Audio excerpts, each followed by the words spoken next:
Hey, Jimmy Martin here. Now we're our close personal best friend, Richard from Zeiss, is going to tell us about what's new. Richard. Hey, Jim. How you doing? Great. Good. So, NAB 2012, exciting show for us. Yes. 6 new lenses. Six. 5 of which you see here. 1 we'll show later. Okay.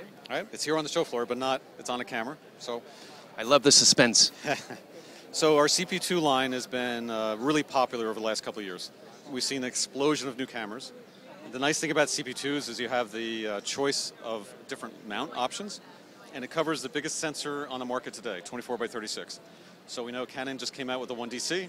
We expect to see more full-frame cameras like D800, stuff coming in the future. So the fact that the mounts are interchangeable, covers a big sensor size, these lenses are as future-proof as you can get.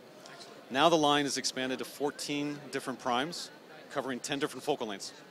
So huge expansion for us. And what you see in front of you, the first one is a brand new 15 millimeter 2.9. Now this is, in case you don't know, this is the 18, so to speak, for the C300. It's the 15. Right.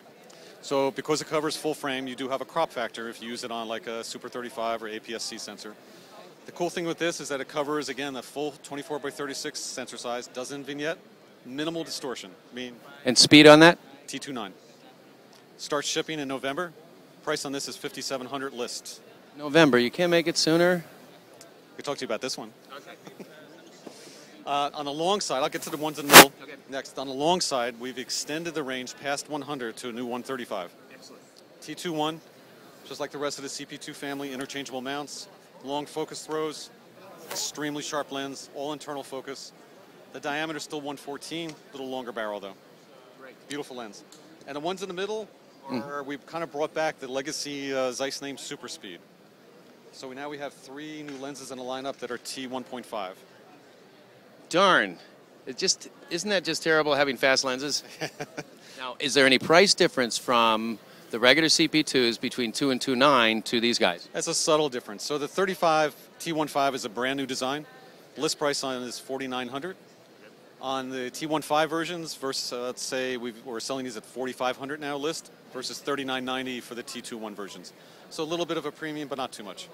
Excellent, excellent. As usual, Zeiss just coming up with the great stuff every time. You know, it's right time, right place. You know, the industry is really exciting right now. I think it's a great time to be a filmmaker. Lots of choices out there.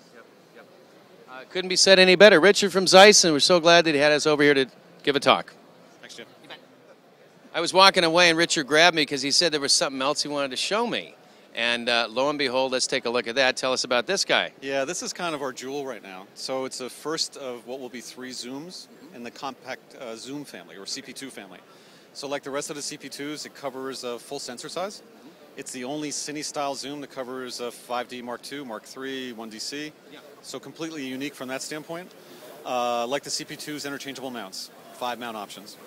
70 to 200, T29, all internal focus. And the key thing here is that for customers who are using zoom lenses made for still photography, like a 70 to 200 versus this 70 to 200, there's a bit of a price gap. All right, so this lens is just under $20,000 list price. That's a little bit more than the Canon 70 to 200. A zoom, a still photo zoom lens, yes, but they're purpose-built for different reasons. Right. So we're in the motion world right now. We're not taking still images. All right, so a lens made for still photography, never designed for motion capture. And the key thing there is that you're going to see a little bit of focus drift, sometimes a lot of focus drift, as you zoom in. Breathing, as they say. Breathing also, right. This lens, the key difference, and the reason why the lens is complex and more expensive to build, is it has 3 independent zooming groups inside. So as you're zooming out, this allows us to keep critical control of focus through the zoom range. Now, on a camera like this, it has such an inherent shallow depth of field because of the big chip. If I'm doing critical focus on the eye, all right, and I'm zooming in, zooming out, I want to make sure I'm holding that focus. Exactly. A lens like this allows you to do that.